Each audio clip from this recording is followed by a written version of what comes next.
From Denver 7, this is 7 News.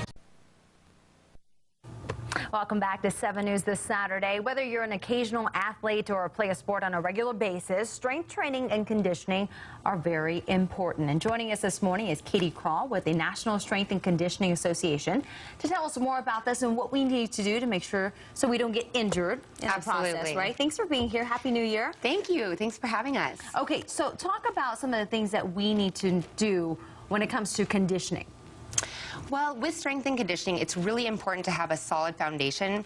And I think a lot of times people get really excited, especially with the New Year's resolutions, trying to increase that intensity too quickly without having that solid base.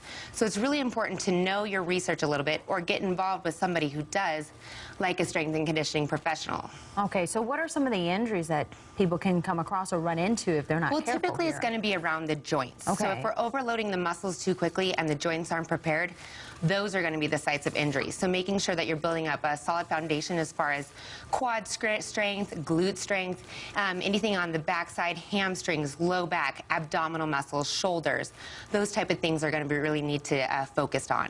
I saw in one of my notes that social aspects interfere with proper nutrition and recovery. Talk about that. Absolutely. People are very distracted about this body image, and so they think that decreasing the amount of calories that they take in is going to help them look better. But in fact, we need to really supplement our workouts with the proper nutrition. So making sure that you're eating the right amount of protein and carbohydrates around those workouts is key. Okay, what does that say, no pain, no gain? Is that really true? Well, it depends on who you're talking to. Maybe for our elite level athletes who have a huge base and a proper amount of fitness, maybe that's the case because they are looking at sports performance. But for the general population, no, you have to listen to your body. So if something doesn't feel right, chances are the exercise is being incorporated improperly, and there's not that proper base built yet. So it should be everything in moderation.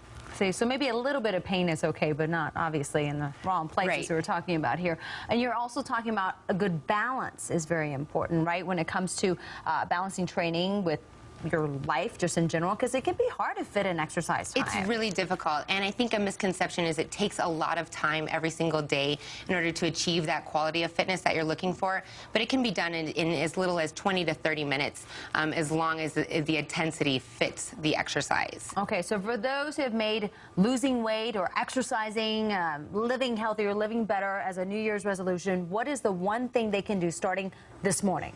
Well, I think nutrition is probably going to be the key around that, but start moving, make it part of your daily routine, and it shouldn't be something that's painful to do.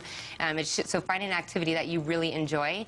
For other resources, you can join our website. It's NSCA.com, and there's a free performance training journal on there that everyone has access to, so we would encourage you to just learn, get the education, and don't be afraid to ask questions and seek out a professional trainer or strength coach in your area. You know, one of the things I've learned through exercising, I've been doing a lot of yoga, Lisa and I have talked about this, and I'm more of a cardio person, and I hear a lot of people out there the same way. They feel like, oh, cardio is good, you know, just do cardio, but you do have to work with strength training in some ways, or even some weights to kind of build the muscles to protect your joints. Absolutely. Cardio is good, but again, I think that you should have that holistic, that whole picture. Strength is a huge key that will actually increase performance in those cardiovascular exercises. So people who love mountain climbing, skiing, all these outdoor activities that Colorado has to offer, is you've got to have that appropriate base of strength in order to just do the things that you like without getting as sore or injured. All right, Katie, I appreciate it. And you again with National Strength and Conditioning Association. Thank you for being here. Thank you so much.